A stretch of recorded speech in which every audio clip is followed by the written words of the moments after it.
Assalamualaikum warahmatullahi wabarakatuh. Salam sejahtera untuk kita semua. Semangat pagi teman-teman semua, sahabat-sahabat Rumah Hijau yang bergabung di program belajar komposting online batch ke-43. Kembali bertemu dengan saya, Andito, urban farmer dan multi farmer dari Cipinang Muara, Jakarta Timur, yang pagi hari ini bersyukur sekali karena teman-teman semua sudah menjalankan rangkaian kulwapnya, ya sudah menyimak paling tidak, dan ya terlihatnya di grup batch ke-43 ini mungkin lagi pas agenda lagi seru-serunya.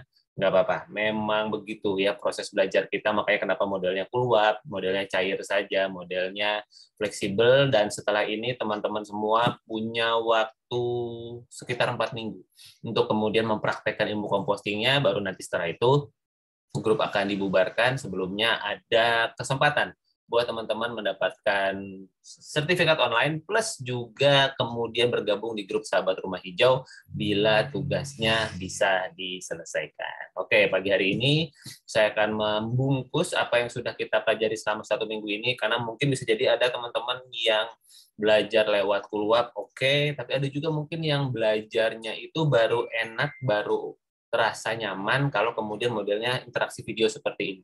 Nanti untuk kemudian diskusi, kalau katakanlah sampai Zoom ini berakhir belum ada teman-teman yang hadir, masih ada grup WhatsApp yang kemudian teman-teman bisa bertanya di situ selama 4 minggu ke depan. Oke, saya share screen dulu. Ya, ini dia. Kita bacakan, atau kita sudah sampai di judul kita kali ini, yaitu 8 langkah mudah untuk mengubah sampah rumah tangga menjadi pupuk organik. Wah, ada 8 langkah, padahal keluarnya hanya ada 7 langkah ya.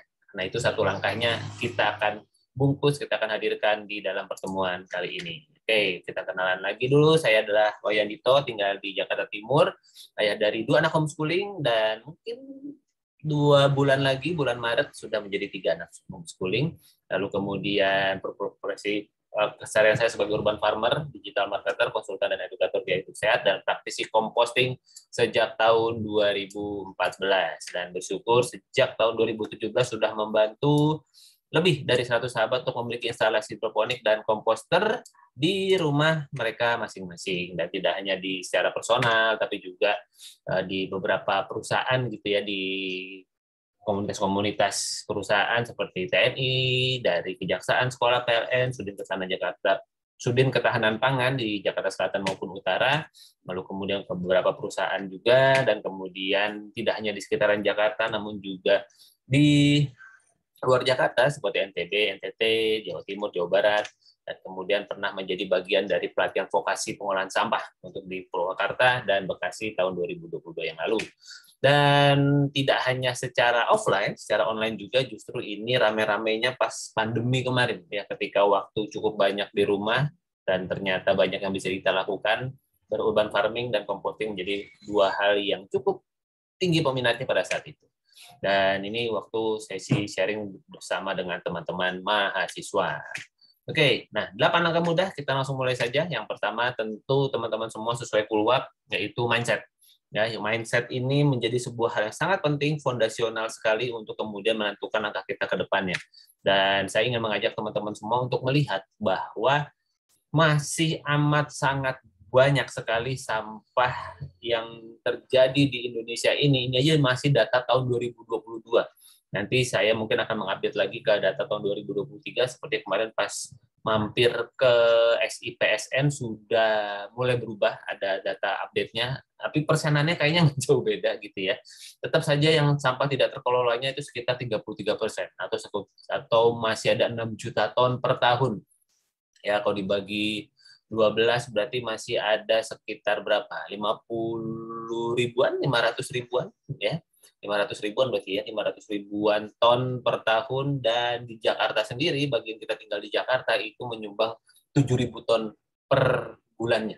Ya, 7.000 ton per bulannya, dan itulah masih menjadi tantangan di dalam keseharian kita sehari-hari. Dan faktanya memang tidak bisa dipungkiri, 40% itu berasal dari sisa makanan dan sumbernya dari rumah tangga ya. Dan kemudian inilah, kalau pola persampahan kita tidak berubah dan terus dilakukan seperti setiap hari, maka kemampuan TPS dan TPA semakin lama akan semakin menipis. Jadi apa solusinya? Solusinya adalah composting. Mari kita memilah dan mengolah sampah dari sumbernya. Mengapa perlu melakukan composting? Karena yaitu 40-80% tumpukan sampah niscaya bisa dikurangi. Setiap sampah yang terpilah bisa menjadi manfaat, memiliki nilai ekonomis, dan sampah organik yang terolah bisa menyuburkan tanah, membuat lingkungan lebih bersih dan menyehatkan. Nah, kategori sampah untuk di program belajar kali ini cukup dua saja, yaitu organik dan anorganik. Yang organik semua, ya semua yang sifatnya dari tanaman dan hewan secara langsung itu masuk kategori organik. Jadi yang selain itu, kantong plastik, kertas, kardus, dan sebagainya itu termasuk anorganik. Jadi ya kalau misalnya suka ada yang bertanya, bagaimana kalau tisu dan kertas? Kalau buat saya itu tidak masuk kategori tidak masuk kategori organik. Ya, masuknya anorganik karena apa? Karena benda-benda tersebut kalau kita biarkan lebih dari 3 bulan atau setengah tahun bahkan setahun di udara terbuka, tidak ada perubahan dari sisi ukurannya. Artinya apa? Artinya ya mereka masih tetap adalah sebuah benda yang utuh gitu ya, tidak sebagaimana katakanlah daun pisang yang bisa terurai dan sebagainya. Oke, nah prinsip 3R yaitu pertama adalah reduce tentu, kedua reuse, ketiga recycle. Nah, saya ingin mengajak teman-teman semua untuk kemudian kita memperkuat di reduce-nya. Ya, kita kurangi dulu apa-apa yang kita hasilkan setiap harinya karena itulah pola hidup yang terpenting, yaitu mengurangi katakanlah penghasilan sampah kita di setiap harinya. Jadi kalau paling gampang itu karena kita adalah manusia yang berbelanja gitu ya, mari kita coba mengurangi kantong plastik di dalam belanja kita. Misalnya untuk yang jelas-jelas bakal basah, ikan, beli ati gitu ya, atau kemudian daging dan sebagainya, kalau bisa udah pakai wadah sih, sehingga kemudian kita tidak menambah volume plastik yang keluar dari rumah tangga kita. Gitu ya. Kalau kantong plastik tentu kalau saya biasanya senang kalau emang harus kasih plastik, kasihnya yang kuat sekalian supaya kemudian bisa dipakai berulang kali. Baru itu masuk di kategori reuse, baru kemudian kita masuk ke recycle. Oke, nah setelah sampah kering dipilah, kita bisa manfaatkan kembali untuk materi anak berkreasi, disalurkan ke bank sampah, diberikan ke penampungan sampah kering, atau diberikan kepada pemulung. Nah ini beberapa aktivitas yang pernah saya lakukan waktu ke bank sampah beberapa waktu yang lalu kemudian ada beberapa aplikasi yang mendukung gerakan minim sampah seperti Siklus yang bisa mengisi benda-benda atau katakanlah kebutuhan sehari-hari yang sifatnya cair yang kemudian bisa diisi ulang ke aneka botol yang ada di rumah. Lalu ada juga armada kemasan, ada Duitin, ini adalah aplikasi-aplikasi seperti bank sampah online yang bisa mengambil sampah-sampah organik yang ada di rumah kita. Jadi yuk kita mulai memilah sampah kita. Dan langkah kedua kita siapkan 2 tempat sampah dan terima kasih ya. Ini ada satu yang kemudian menyetorkan tugasnya betul. Ini jadi tempat sampah seperti ini, yang putih itu buat yang organik, yang hijau buat yang anorganik begitu ya. Jadi semua sampah organik taruh di tempat sampah yang tertutup seperti yang tertutup bawahnya ya. Artinya apa? Bisa dicuci kembali, kemudian bisa terus di-reuse sampai kapanpun, sampai kemudian wadahnya ya katakanlah selesai masa pakainya setelah bertahun-tahun kemudian. Oke, nah langkah ketiga kita tentukan metode compostingnya. Belum ada yang menentukan ya, belum ada yang membagi fotonya, nggak apa-apa, kita lanjut saja. Saya mengingatkan bahwa metode composting kita punya banyak metode, ada lubang organik, bisa biopori, komposter, kompospot, ekoenzim. Nah, yang ini yang sedang saya nikmati yaitu mengompos menggunakan maggot black soldier fly. Ya, jadi kalau misalnya mau bertanya lebih detail tentang maggot BSF ini, silakan bisa sampaikan di grup WhatsApp. Oke, angka keempat membuat mall, dan permisi saya iklan sebentar untuk kemudian 1 menit ke depan, nanti saya akan kembali lagi.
Oke, kita kembali lagi. Mari kita lanjutkan di langkah keempat kita membuat mol. Ya, mol ini sebetulnya adalah sebuah mikroorganisme lokal yang bisa kita hasilkan sendiri agar proses pengomposan bisa menjadi lebih cepat. Ya, jadi menggunakan air beras dan gula dan masih belum ada yang menyetorkan tugasnya.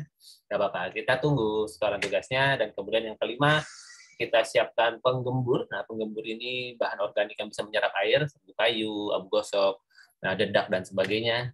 Masih belum ada yang menyetorkan, nggak apa-apa, kita lanjut dulu. Dan langkah keenam kita cek sampahnya ya, teman-teman semua, supaya kemudian proses pengomposan menjadi lebih cepat. Dan masih belum ada yang menyetorkan juga, nggak apa-apa, kita lanjutkan lagi. Dan langkah ketujuh kita waktunya mengompos. Ternyata belum ada yang mengerjakan tugasnya, tidak apa-apa. Ya, jadi silakan teman-teman semua langsung mempraktekkan ilmu yang sudah diterima. Kalau ada tantangan, konsultasikan, karena composting ini ilmu praktek. Kalau tidak praktek, nggak tahu serunya gitu ya, dan kemudian tidak bisa berdampak mengurangi sampah organik yang ada di rumah kita. Nah, saya sendiri berawal dari composting dari tahun 2014, bersyukur mentor saya Mbak Wilda yang datang ke rumah untuk kemudian memperkenalkan komposter ini, dan sejak hari ini sampai hari ini komposter itu masih saya pakai. Berarti kalau di 2014 sudah mau 10 tahun ya komposternya bertugas atau katakanlah berdinas di rumah saya membantu mengurangi sampah organik. Ya, awalnya saya juga tetap mencegah sampah, masih pakai pisau, sekarang saya sudah pakai gunting merah hitam saya. Lalu kita bisa memberikan mikroba, ada dengan waktu itu modelnya bubuk yang kemudian diencerkan, tapi kita bisa substitusi pakai air beras dan gula yang lebih mudah. Kemudian penggembur juga waktu itu ada formula khususnya, kita bisa ganti dengan sebut gaji, dedak, dan sebagainya. Lalu kita masukkan ke dalam komposter dan bisa dipanen dalam waktu 10 sampai 14 hari. Nah, saya dari hasil komposter ini dapat pupuk cair, lalu kemudian dapat pupuk padat, lalu kemudian setelah itu saya mempelajari tentang ekoenzim, dan seru banget ya ekoenzim ini ketika dipraktekkan. Benar-benar apa ya, dia benar-benar sebuah bahan organik yang bisa mengambil minyak, aromanya kecut segar dan sebagainya, dengan catatan formula perbandingannya itu sesuai ya. Lalu kemudian langkah ke-8 ini dia teman-teman semua, mari kita ulangi proses composting, karena proses mengompos adalah sesuatu yang kita lakukan secara terus-menerus seumur hidup kita. Dan hasil ngompos kita bisa gunakan untuk bertanam. Waktu itu ya, bahkan sampai hari ini saya kalau berurban farming, khususnya yang organik, sama sekali tidak menggunakan pupuk dari manapun lagi, selain kemudian ya udah pupuk dari hasil olahan sampah, dan ada hasilnya. Lumayan, kalau nggak punya lahan juga pakai polybag juga nanam sayur bisa. Dan kemudian di sini ada kangkung, ada sawi gitu ya, yang kemudian bisa kita panen. Ini modelnya raised bed, jadi kalau tanahnya tidak bisa digali ya kita bikin pot yang naik ke atas, lalu kemudian waktunya panen. Bisa kita simpan atau bisa kita makan langsung, karena sayuran yang langsung dinikmati itu jauh lebih baik daripada sayur yang katakanlah nanti-nanti aja dimakannya gitu setelah dipanen. Oke, sahabat semua, jadi mari kita melakukan composting untuk masa depan kita. Saya berharap apa yang kita pelajari bersama ini bisa memberikan sebuah wawasan tambahan untuk kita semua, bahwa proses composting adalah suatu hal yang tidak terpisahkan di dalam keseharian kita. Apalagi di Indonesia dengan penduduk yang cukup banyak, kita katanya mau masuk ke bonus demografi 2030, wah penduduknya akan berada di atas 300 juta misalnya. Nah, itu kalau kemudian 300 juta penduduk itu semuanya membuang sampah, mantep kan? Nah, itu yang kemudian perlu kita pahami. Ini yang kemudian kita perlu sadari bersama, bahwa kalau tidak sejak hari ini, semakin banyak orang yang punya kesadaran untuk memilah sampah organik dan mengolahnya secara mandiri maupun secara komunal, artinya sampah organik ini tidak berakhir di TPA. Maka bonus demografi bisa jadi berbonus masalah sampah. Karena itu, saya bersyukur sekali masih bisa mendampingi teman-teman semua untuk kemudian proses composting ini, dan mudah-mudahan kita bisa melakukan proses composting bersama, karena bukan untuk hidup kita hari ini, namun juga untuk hidup kita beberapa tahun ke depan, plus hidup manusia-manusia generasi-generasi setelah kita yang masih akan hidup di bumi ini. Begitu teman-teman semua, terima kasih atas kebersamaan dan semangatnya, walaupun sampai hari ini baru satu nih, UC pun juga on off ya, nggak tahu nih bisa dengar suara saya nggak. Pokoknya kalau ada yang mau ditanyakan, yang mau didiskusikan, silakan sampaikan di grup WhatsApp. Semoga bisa bermanfaat. Dan ini adalah media-media sosial saya. Silakan langsung di follow saja kalau misalnya ada yang mau disampaikan setelah kelas ini selesai, ada yang mau ditanyakan seputar composting, saya ada di media-media sosial saya berikut ini. Wah, ini kayaknya use audionya juga baru connect, nggak apa-apa lah. Yuk, kita langsung masuk ke pertanyaan. Nanti materinya dirimu silahkan langsung menikmati dari rekamannya saja ya. Nanti akan aku share di grup WhatsApp. Oke, terima kasih untuk kebersamaannya dan kita masih punya waktu buat diskusi.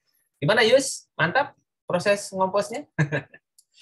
Sudah sampai mana nih? Lumayan lah. Ada yang menyetorkan gambar 2 tempat sampah. Itu adalah sebuah action minimal yang paling penting. Dan terima kasih Yus sudah memberikan salah satu contohnya di grup. Terima kasih. Oke, ada yang mau ditanyakan?